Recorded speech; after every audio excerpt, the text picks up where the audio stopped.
For us from Roysambu, obviously we've heard today that there could be some protests either by, is it Kenya Private Motorists Association? We've also had some PSVs could also be involved in that. But what's the situation on the road, Kimani? That morning, Wahiga, we are in Roysambu, where the Motorists Association of Kenya Chair Peter Murima has told us that they will be starting their protest for the planned increase in fuel prices, which comes from a VAT increase of about 16% by the Treasury. Now, we've spoken to him a few minutes ago, and he said that they're going to start the protest from here. Now, the Motorists Association of Kenya says that they mostly represent the interests of private motorists, people who own private cars. And now according to him, he says that he has a lot of support, and he told us that there were motorists waiting for him here to start the protest. Now, the protest is meant to go in a certain fashion where motorists are going to go on the roads and they're going to leave their cars on the road. Now, we're here to see whether that's going to happen, but that's the information so far that we have from the chair of the Motorists Association of Kenya. That's Peter Murema, who we are finding out where he is right now. This particular spot here on Roysambu, it's a Marimba Matatus stage, the Zuri Genesis Circle stage, where he said that this is where the protest is going to start. Now, they're planning to have cars block the major highways, and they said they're going to start with Thika Superhighway. They're going to go to Jogoo Road. They're going to have people on Lang'at Road, on Mombasa Road, and on Waiyaki Way. Those are the main entrances to Nairobi, to the CBD, that is. But now, from where we're at, we're not seeing any incidences that lead towards that. But they say that was a plan to start this. They're going to interrupt normal operations in traffic between 7:30 and 10:30 a.m. But he told us that this morning they talked to also the Matatus Owners Association, who are also in support of this, because this is going to affect everybody. Now, we have information also that the Kenya Private Sector Association, KEPSA, has also joined in. They put in their voice. They haven't said whether they're supporting this particular demonstration of where motorists are supposed to leave their cars on the road. And now they're kind of taking this process from Germany, which is where it also happened, where motorists went to the roads and they left their cars on the road to protest against this. Now, they said that they're looking for audience with the Treasury CS, Henry Rotich, who has yet to respond to them. And I see Mr. Murema has arrived to the set. Yeah, you can come on, Mr. Murema, talk to us. This is the gentleman behind this whole plan. Hello. Yes, hello. You're Mr. Peter Murema? Yes, I am. Yes, and now we've been here for the last 15 minutes, and yes, we haven't seen any incident where, yes, anything to report where motorists are supposed to leave their cars on the road. Yes. What is your plan so far? What are you planning to do from now? Okay, as you can see, our roads, we have very few cars, and there is a go-slow. Actually, it is effective because we had asked for a go-slow, and if you look right now, you'll find that we have very few vehicles, and they are actually the go-slow is effective. Yes. So what kind of a go-slow is this? You told people to leave their cars at home or leave their cars on the roads? There are those who have left their cars home, but there are those, if you look at the roads, they are very clear. At this time, we usually have traffic jam. But right now, we don't have vehicles. So the strike or the go-slow is effective as we are concerned. Yes. Is this a go-slow, a demonstration, or a strike? What do you define this particular action as? Yeah, this is the start of it. This is the first day. And we are going to have a similar one on Wednesday. So every Wednesday, we'll be having the go-slow. So right now, this was the first day. And we are in talks with other stakeholders, that is truckers. Right now we are making a meeting with them. We had a big meeting there. And what we don't want is the go-slow should be peaceful. And as of now, still it's very peaceful, and we are happy with the results because it has made a good start. Yeah. How about the Matatus owners? How have they responded to this particular action? You know, these fuel prices are affecting everybody. Yesterday we did talk with Dixon Bogwa of the Matatus Welfare Association, and they are very much in support. And what we have done is that we have sent someone to CS Finance so that he can address, so that he can stop this VAT. You know, 16% VAT on fuel, that is just unacceptable because it's going to make our lives very miserable. Yes. And the beginning of this 16% VAT on fuel, it is a recommendation from the IMF. It was actually supposed to start 2 years ago in 2016, but then there was a grace period extended and it's supposed to end on this is August. It's supposed to start on the 1st of September, yes. Which is a recommendation by the IMF, which is an overarching, a recommendation that the IMF made to the Kenyan government. Yes. Do you think you will exert enough pressure so that even the IMF can, rethink this strategy? Yes, we will exert enough pressure, and there was no public participation when this was passed, so that is an illegal law because those who are involved, those are the motorists, and they were not involved. So IMF should not be the one that is ruling Kenya. We have a president, we have parliament who are supposed to be leading Kenya, but they cannot have a VAT subjected to Kenyans by a foreign bank. That is unacceptable. So motorists are very unhappy as we speak. Motorists are very annoyed because of that VAT 16% that has been imposed on motorists by the IMF. So if you read the mood, and if you ask, I believe you have asked motorists around, they are very agitated, and they have said that they are not going to allow that to be effected. So CS, he better call his team and decide the decision, because motorists are not going to relent. Right now we have the truckers who are doing what you call the transport of goods. Right now it is very expensive, and it's making the commodity prices very high. So what we are going to do right now is that we are going to make sure that that stops, and every Wednesday we are going to be having this activity. And as you see the go-through right now, vehicles are moving at a very slow speed, and they are going to park. This is ending at 10 a.m. today. Yes. All right, thank you so much, Mr. Peter. Yeah, thank you. All right, there you have it, Wahiga. As he says, the action is a plan to go on. I think they're a bit late now, about 15-20 minutes late, but we have to see what is going to happen. We're going to Thika Road right now, which is one of the spots that they've planned to have vehicles stop on the road. But we will keep in tabs. We will keep this. We are following this definitely closely for you, and we'll be speaking to some motorists after this to see what is their reaction to this. Wahiga. Thank you so much, Kimani. I'm not sure if the absence of cars on the road is indicative that sort of Nairobians are on a go-slow, but he said that. And so let's have a discussion regarding the impending fuel hike. And joining me in studio is Simon Kimutai, the chairperson of the Matatu Owners Association. You, first of all, welcome to the program. Thank you. Thank you for joining us. You've had a listen to what Kimani has been discussing there with Mr. Murimi. Just let me get your thoughts, and of course, speaking as the chairperson of the Matatu Owners Association. Well, what I would want to say is that what he organized for failed, because that's your assessment. Very early in the morning, you've already dismissed it as a failure. It was supposed to start at 8 and or 7. 7. And about 10. We are now 8 o'clock, almost. But all in all, I don't want to discuss him because he's not the main subject here. The main subject is all about the fuel hike. One thing is that in normal circumstances where things are done probably without involving stakeholders, what is very important is to sit on a table and discuss the same by those who have done it. And calling for people to park their vehicles on the roads and block inconvenience other motorists who would not be of the same would not be the solution. We know very well that this fuel hike will hurt, and it will not only hurt motorists, it will hurt everyone. Because this, for instance, in our position as a business entity, we will pass the extra, or rather the adjustment of the price pump to and you've the been consumer. very clear about that from the very beginning. Yeah, this is in any business doing. It's just common sense to do that. If you find Mama Mboga selling today the mboga for 20 shillings while it was 10, there is a reason.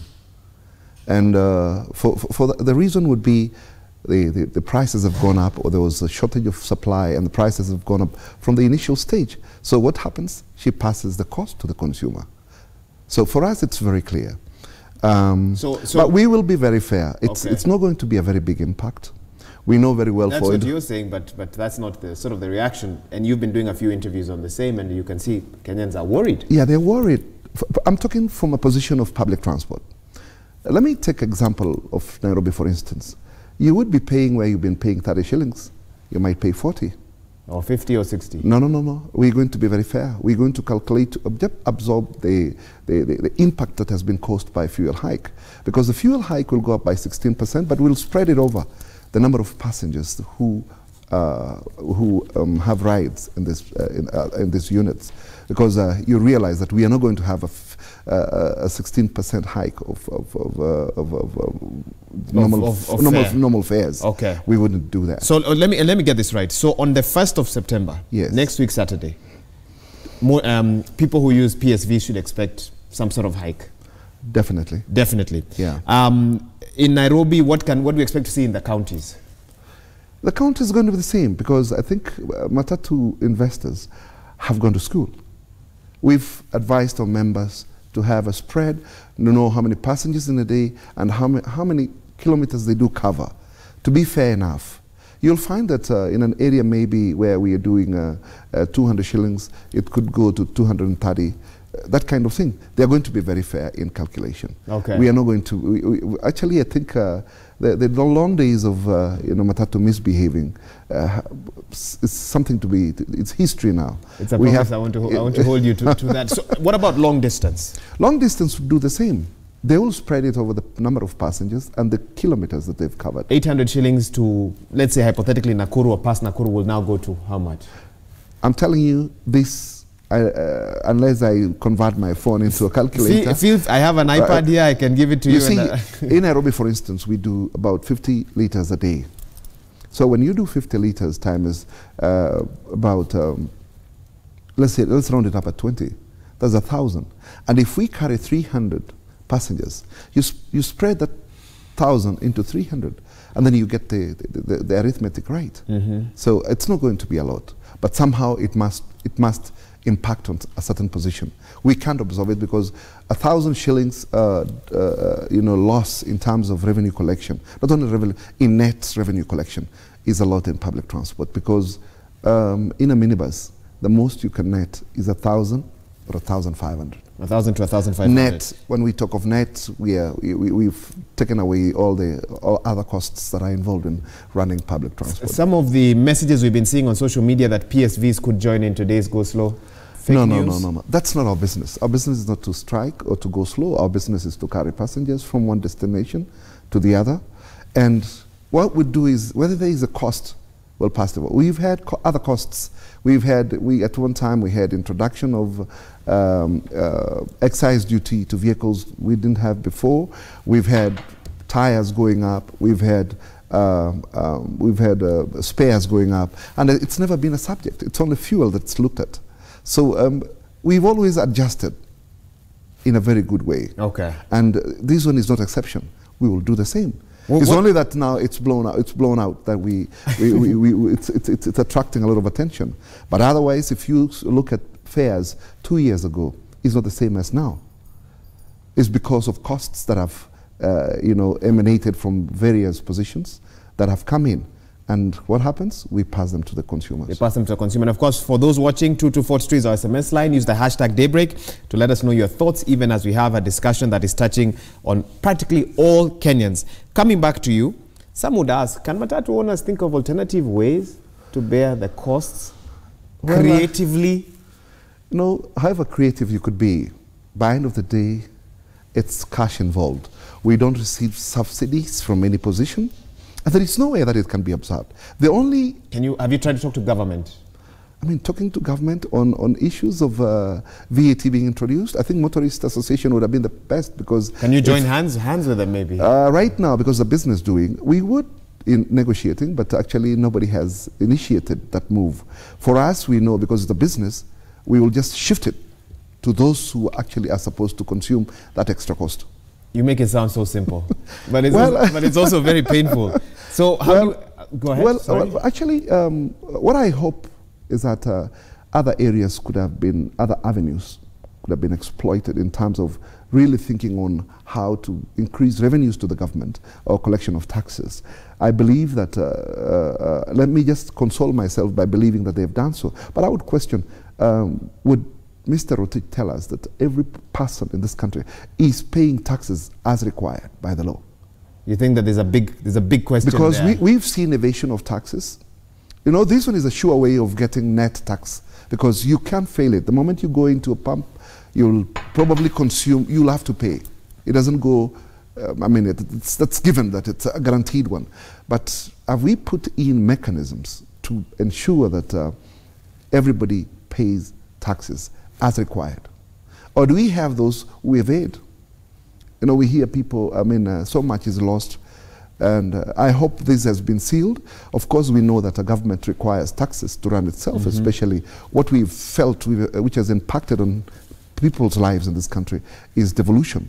Devolution of work. We've seen roads back in the rural areas where we didn't have. We hope that this will improve those services provided by county governments. Do you monitor to sort of ensure that your members pay taxes as they should? You know, one thing is that we are the only industry who pays advance tax. That's a brave statement to make. Only industry. No, we are the only industry. If we check all before we hit the road, we pay taxes. Okay. So it's just because we can't get documentation if we do not pay taxes. Okay. I see what you're trying to say, although I'm not sure you're the only, but that's a fair enough point that you're making. How do you ensure that your members do not take advantage of this price hike to manipulate sort of the numbers? Let me tell you, we've always been fair. The only problem would be people are complaining about rain. When it rains, there's a hike. When there's a little riot somewhere or something. It's not everywhere. People who do this probably unreasonably. At times it's justified because whenever it rains, the journey time extends to probably double. And there's a business. It's not charity. So at times there is a small cost which would be passed to the consumer.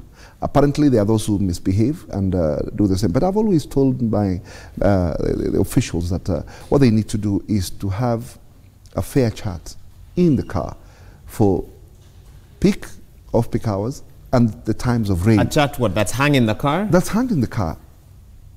Do they follow? Have you tried to sort of see? Oh, they follow. It's only the one for rain has not been put in place. So I think that's the only one that I would want to emphasize on now, that they have to paste it so that commuters can easily know that at this time when it gets to this, I'll pay this, so they can be able to budget. What's the worst case scenario if you don't hike your costs?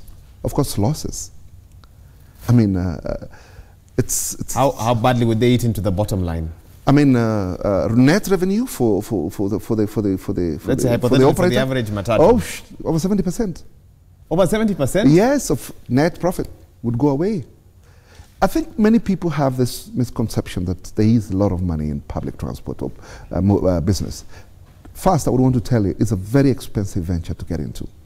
Very risky, very expensive, and little profit in it, realized. So why get into it? It sounds like... I mean, everybody thinks... I've always advised any person who comes to my office, when they want to get into it, I tell them just be prepared to put on tablets in your mouth in the morning, because you'll definitely develop... Take too? Put tablets because of pressure. That would probably, that can easily knock you off. You know, a unit costs close to 4.8 million. Of a 14-seater? No. This is a 33-seater. 33-seater, okay. And you might put in 30% deposit. And I'm telling you today, if you put in 30% deposit, you would not be able to repay, taking into consideration that there is a comprehensive insurance required because of the risks involved. The finances will always demand for the same. So when you do that and get a revenue of the depreciation in the first place is close to between 20 and 30% per annum. You're supposed to recoup that from your collection. So you take 20, 30% of your revenues to maintain your capital. This vehicle maintenance costs are very high. To repay a loan Now, if you had borrowed cash to get that money, it would take you even over 4 years. And by the time you're left with a vehicle, it's a ramshackle. So I think, to be fair, I think we had even at one time the government said we want to come in and control the fares. We tell them, understand the costing, come and control the fares. Because if you were to do proper cost accounting, this is an area where it's loss making. Okay. Yeah. Let me, to get your final thoughts on this, we've seen other countries where they have managed to some extent to streamline, to control the Matatus sector. Everybody talks about Rwanda. I'm sure you've sort of gotten tired of this particular narrative, but again, what ails our Matatus sector in terms of streamlining it? One thing is that 2018. yeah, one thing is that let's look at the best practice. Let's look at successive best practices. Okay. Let's look at Europe and probably Northern America. Do you know governments provide subsidies for the same? Here we pay advance tax. We pay what we call seasonal ticketing. These vehicles of ours are subjected to VAT and excise duty. And by the time you buy a unit, straight away, the revenues becomes an economical to operate. So the only best way is, number one, the attention of the government by providing training. Because this is a very important industry that facilitates economic activities.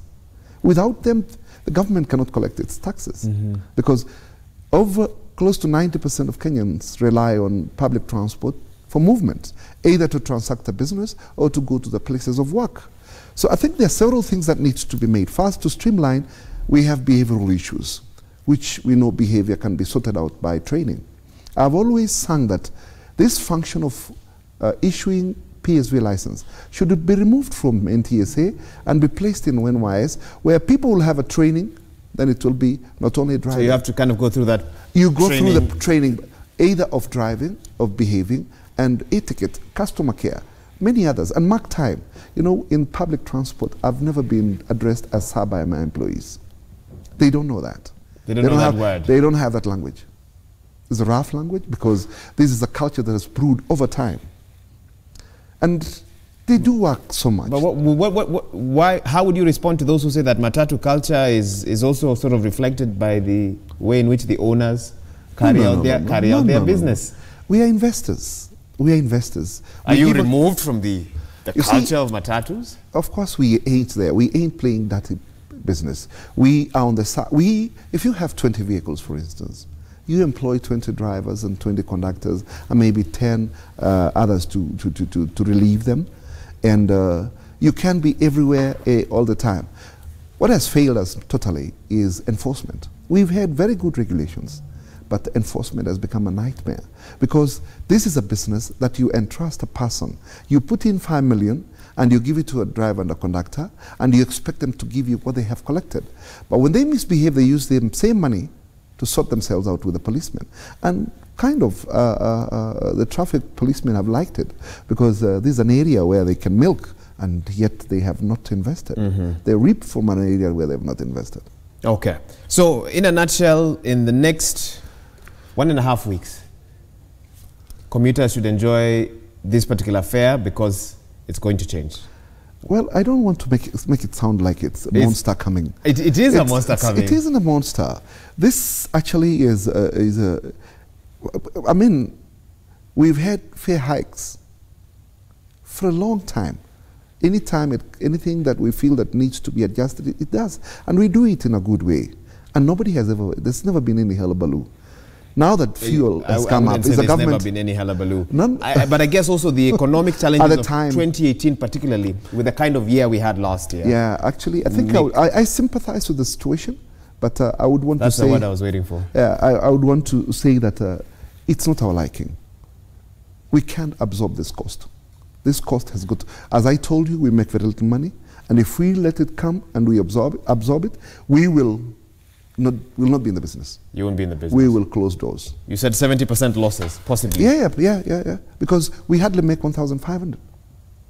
That is your net profit. You can't. Even 1,000 shillings at times is a problem.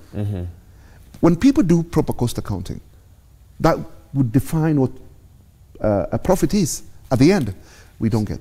So the Matatus sector is a loss-making... It's a loss-making industry. And yet you still persevere in it. I can give you one to manage. No, I'm okay. And you collect the revenues. Let me do what I know how to do, and you do it. Okay. Thank you so much, Simon Kimutai, Chairperson, Matatu Owners Association. I think we'll have you back in 2 weeks. And then we'll sit down and take a look at what the weekend was like and what the rates were and whether Matatu's PSV drivers have adhered to either 10 to 30 shillings and not anymore. Anytime called upon, I'll come and explain. Okay. Thank you so much. And thank you to everyone who's, of course, tuned in for this interview. Actually, one quick question before we wrap up. Someone actually sent me a message asking, are Matatus on strike or is it because of increased fares? Is there any reason why there could be fewer Matatus on the road this morning? No, there's no striking. There's no striking. That culture, the word strike has, I mean, from 2013 to date, we've never announced striking. We want to be civil. If we have a case, we meet those who are involved, we sort it out. But the issue of striking, we are business people. A strike would come when all avenues have been exploited. So, yeah. and you disassociate yourself with anything that might be happening on the roads this morning. Totally. Thank you for clarifying that. There was a lot of confusion with some of the messages that have been circulating.